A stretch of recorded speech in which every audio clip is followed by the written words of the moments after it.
Okay, welcome. So I actually shot this video last night, but I had too much information to put out there. So welcome to episode 2 of my YouTube channel. What am I doing right now? Is I'm going over a seller finance deal, and I'm pretty much there. I actually figured it out on the last video, which was I think more interesting. So basically, in a nutshell, here's the breakdown. Um, Seller financing on this property out in Suffolk County. Yeah, obviously I wanted to not have that information up for you guys. So seller financing, the person wants 325 for the house. He wants 125,000 down with 5% interest only for 1 year. After the 1 year is over, I am going to. He wants another $100,000, bringing my loan down to $100,000. All right, because I went from 325 minus 125, so I'm at $100,000, and then 5% of that $100,000 of interest. And I think it's actually a pretty solid seller financing deal in the sense of getting there. When I do numbers, I do them conservatively. I don't like to, I don't like to have room for error. I like to play like this is going to be the price no matter what. So yeah, I'm gonna run through the deal with you right now. I got a big ass calculator. I think like I said, I think I figured out some of the kinks in the sense of showing you guys. So if you look over here, my purchase price, um, that's ultimately what I'm going to pay at an offer price of 325. Okay. So 325, he has tenants in there, so that was like the biggest thing right now. He wants to keep his tenants there for another year, and his tenants are currently actually paying 2,000 a month, which I don't like. It's not fair market rent. Rent over there is at least 3,000. He said he could talk to them and get them up to 25 if we get this thing done. So here's my cash flow on the first part of the deal. I call this, actually I did it with, there's actually a better one. So yeah, on this right here, I got year one with that. Um, the house conservatively, ARV, I got 410. The last property over there I got 430. I would like 430 essentially, but like I said, I do everything conservatively. I don't mess around when it comes to numbers because that's ultimately what I'm paying.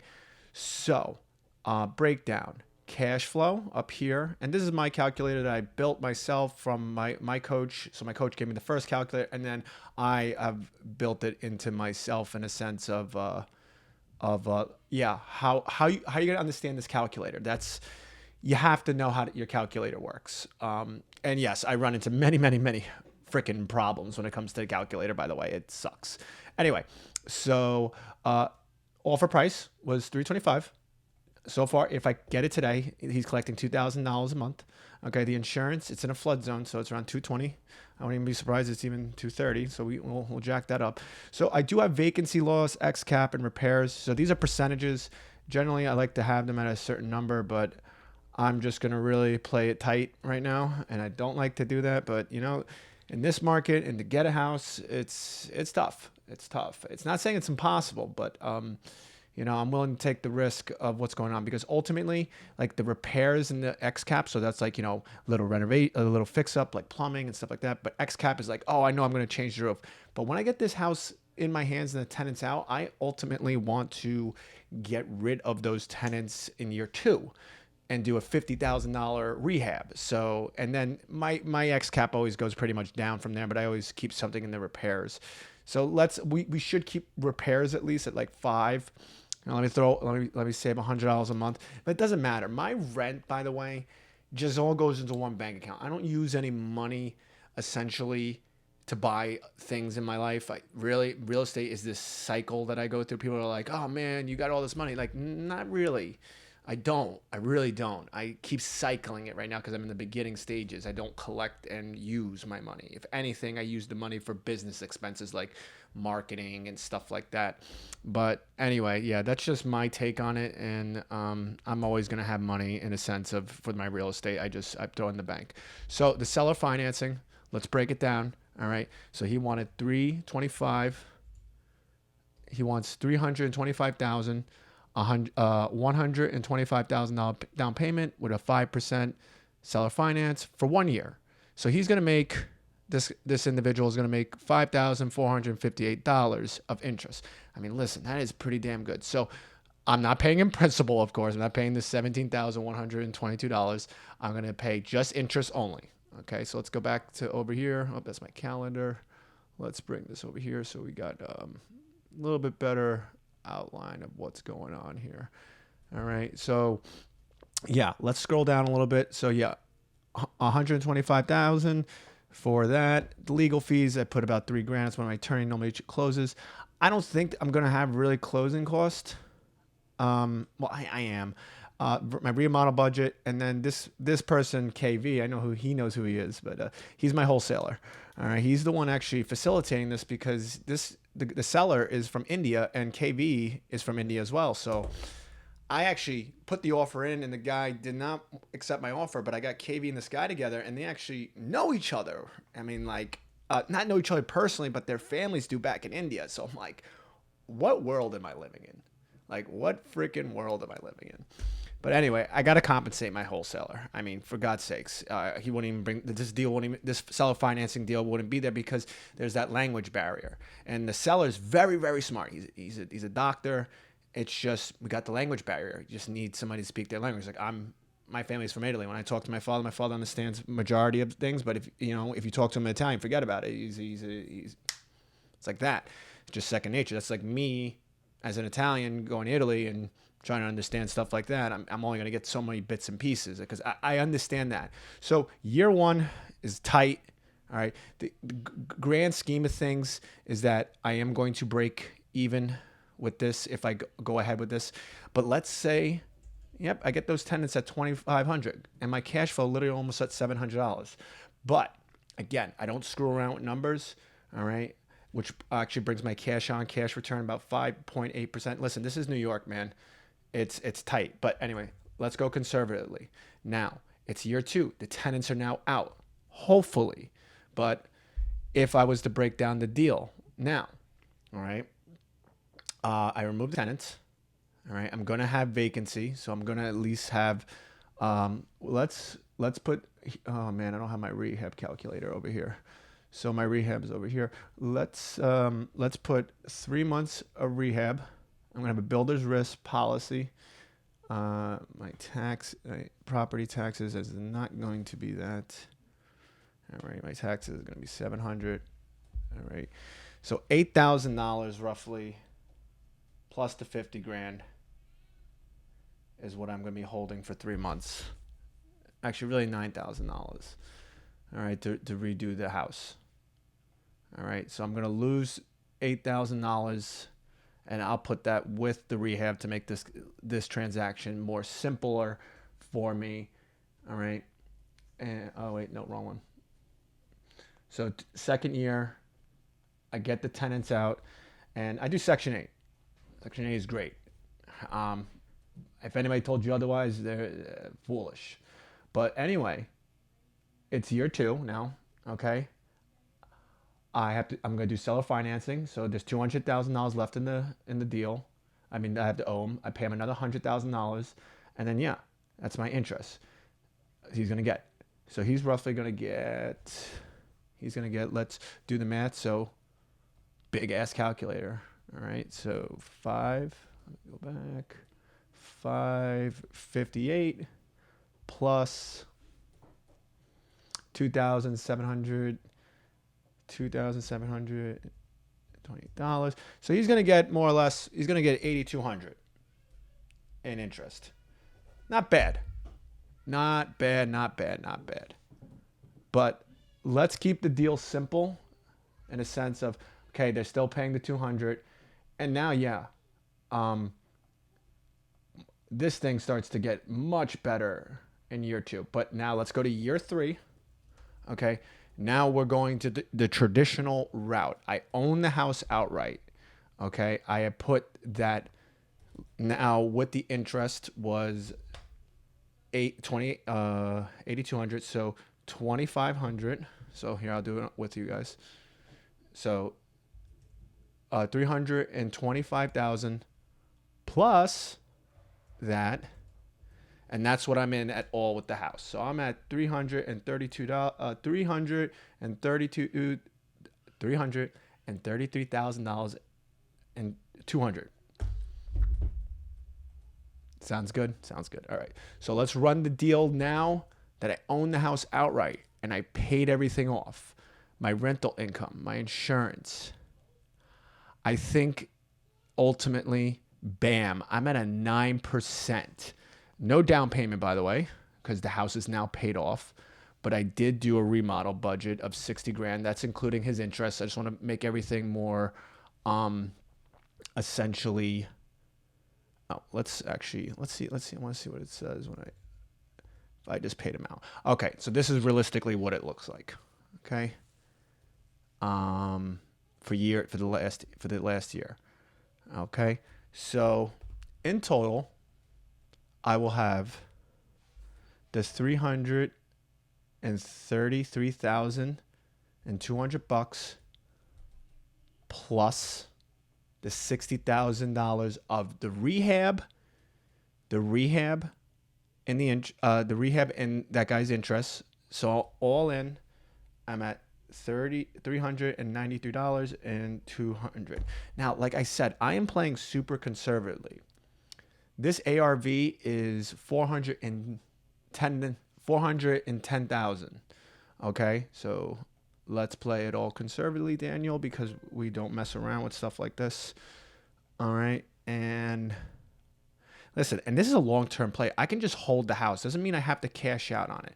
But listen, I'm roughly making 17 grand in equity, which is garbage. Okay? But if that house, let's say that house did appraise at the number I got my recent house over there, just want to just say I got it because it's more or less the same house. All right, in that area. All right, I'm at $37,000 worth of equity that I built into it. And that's the thing. So this is a long-term play. This isn't something that, oh man, you're trying to make quick cash. No, I'm looking at year 3, man. Year 3, okay, and let's say I do the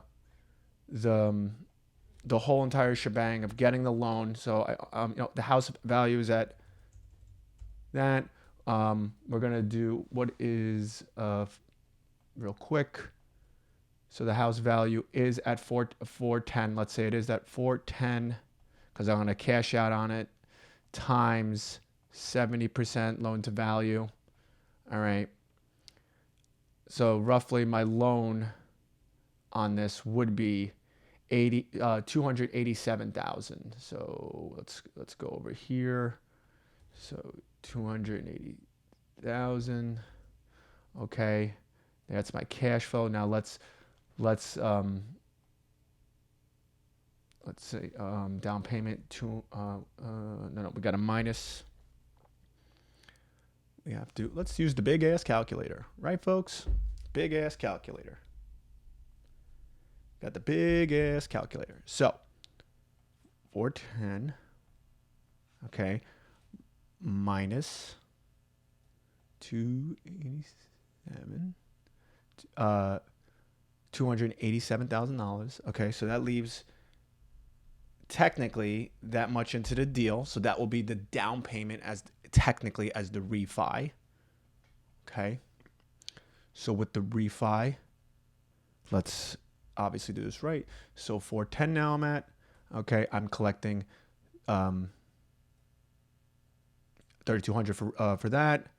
My insurance, let's say, yep, year 3 went up. My taxes went up too. Okay.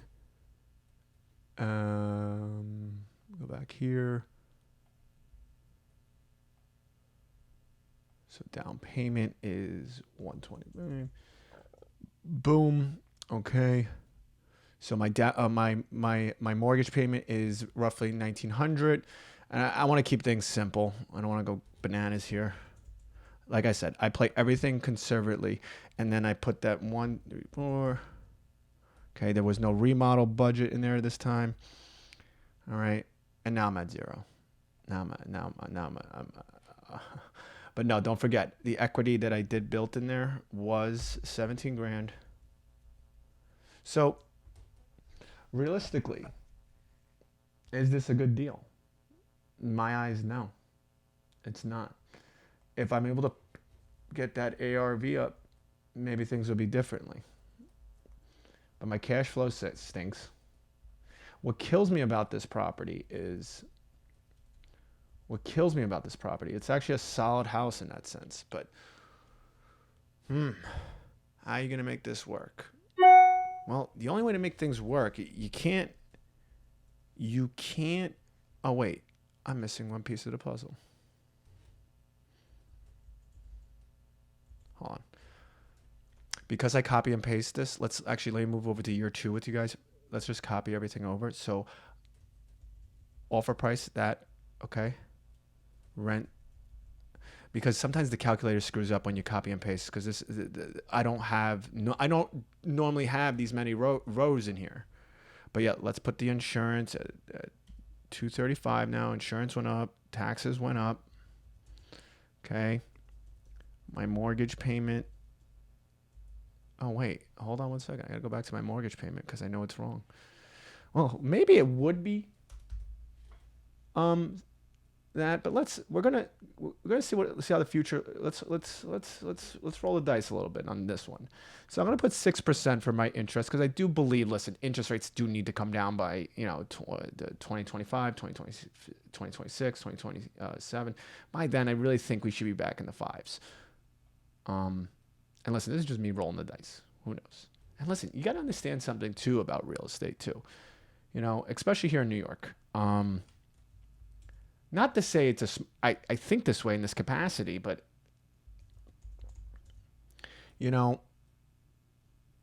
I always see that it is a longer play, and I know Section 8 will go up too. And listen, this is basically in a nutshell what I am looking at. If my ARV comes back higher too, which it could, all right. And just so you could see the numbers on this side more simply, all right, remember that's 17 grand. All right, I put an extra 20 grand in there now. But let's say 410. That was at 17 grand plus the 20. Nope. 17 grand plus the 20. Okay, we're at 37,000 for this. Okay, 37,000 of equity conservatively. Okay, cash flow is $480. Hold on, maybe if see, I'm plugging the numbers in. That's what happens. So, is this a good deal? Not really. It's okay. My bottom, just to kind of simplify things in the manner of how I want things to go. All right. I always want to hit cash flow at least $500, and I want my equity at what's it called? I want my equity at least 40 grand. For me, I think that is always that, but my cash on cash return is I do own another property, which is good for my portfolio. So no, I'm not 100% sold. So what I got to do, and I'm not going to do it now. I got to go back to the drawing board. I got to bring down that offer price a little bit. All right. I mean, this is what sucks, man. It's just like, yeah, I want to take this deal as is and make it simpler for this guys, but you just can't do it that way. It's just not practical. It's not practical to go about doing things like that. Just because you want something and you ultimately think, oh, I'm going to make this work. No, that's really bad. And essentially for business. Like I did say, it is New York. I am going to make money on the house, but this is a long-term play. So ultimately, it's just very simple in the sense of how am I going to get there? I have to get there by bringing down that offer price. And I think my only way I'll do it now, since I did all those numbers, we're going to bring this offer price down. You know what? Let's do it. F it. I think I got time. We're going to bring that offer price at $315. All right, so he's gonna get 315 is my offer price, and I think that's it. I'm not gonna.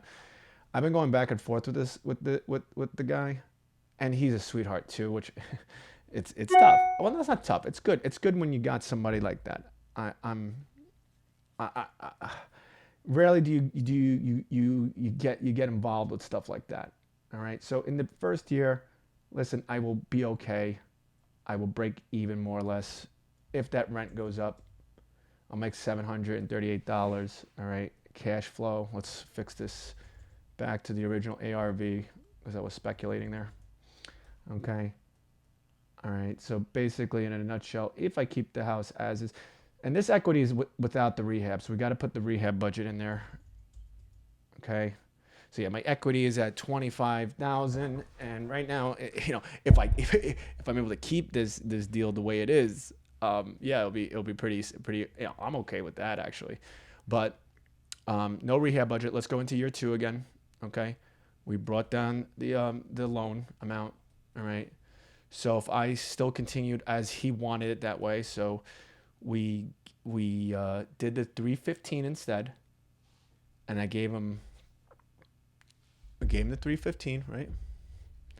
315 minus the 100,000. Okay, no, not 100,000. We're at the 315, and you know what? No, I got to renegotiate the deal. So instead of 125,000, I'm going to give him $15,000. Yep, because he ultimately broke this deal down to make it simple for me, which was good. So let's go this. So yeah, no. So this will be, I will give him that amount. This is the interest he's going to make. So he's going to make $5,480. Okay. And at this point in the game with this gentleman, this is it, by the way. Like, I've been going back and forth nonstop, and I want to buy his house, but numbers got to work, man. Numbers got to work.